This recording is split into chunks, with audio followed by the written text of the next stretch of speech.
All right, so we are in line 3 of Psalm 105. Glory in his holy name. Let the hearts of those rejoice who seek the Lord. Seek the Lord in his strength. Seek his face evermore. So, I read 4A. All right, so 3. Glory in his holy name. Let the hearts of those rejoice who seek the Lord. Glory in his holy name. That's the only way we can glory, is in the holy name of God. And so, and let the hearts of those rejoice who seek the Lord. And so when we seeking the Lord, that's important as well. Seek the Lord while he may be found. Not to say that God is lost, but we are the ones who are lost, and we are the one who needs to seek him. It's the same way I've used this example before, or this scenario before, that when someone goes and try to find or excavate gold or any kind of mine or something like that, those elements are not lost. That gold is not lost. Those diamonds are not lost.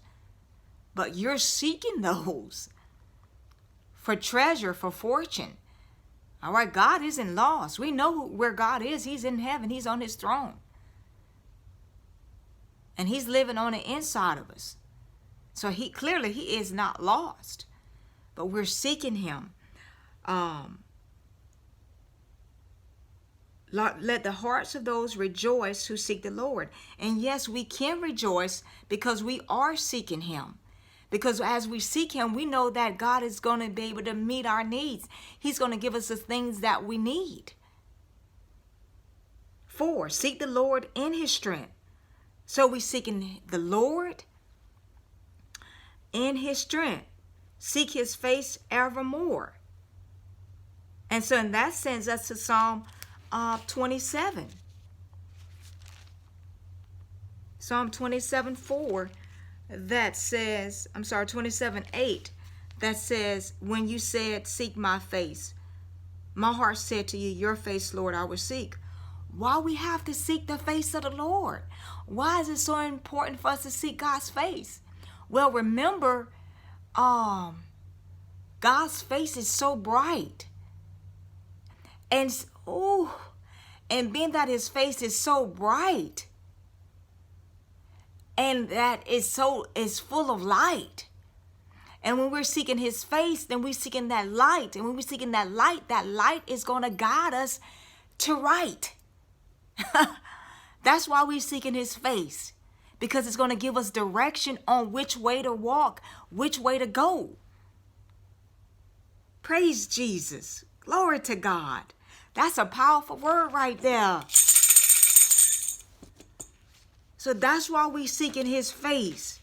Because why? It's light. And his face is going to point us in the direction that is right.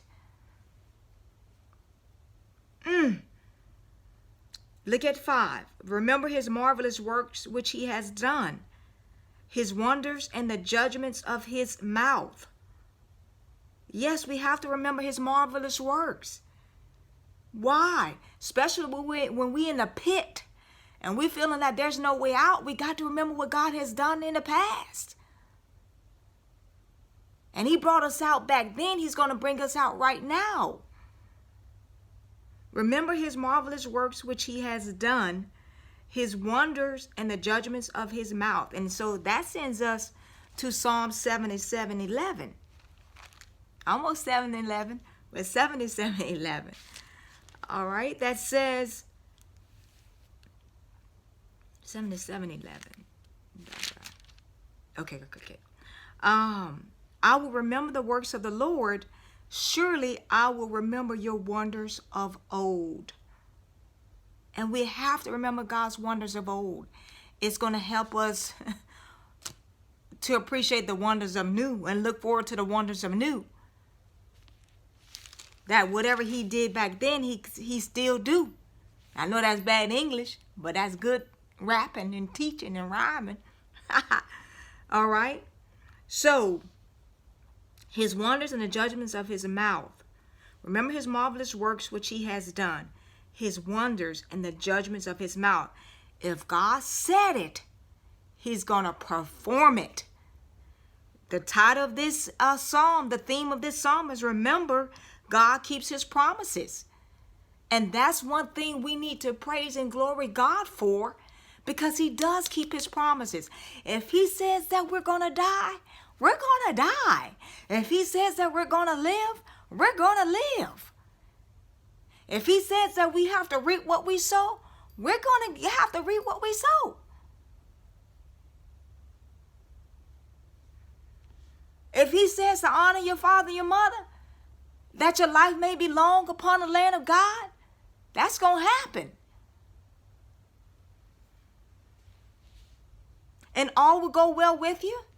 And so if things not going well with us, we have to check if we're honoring our parents.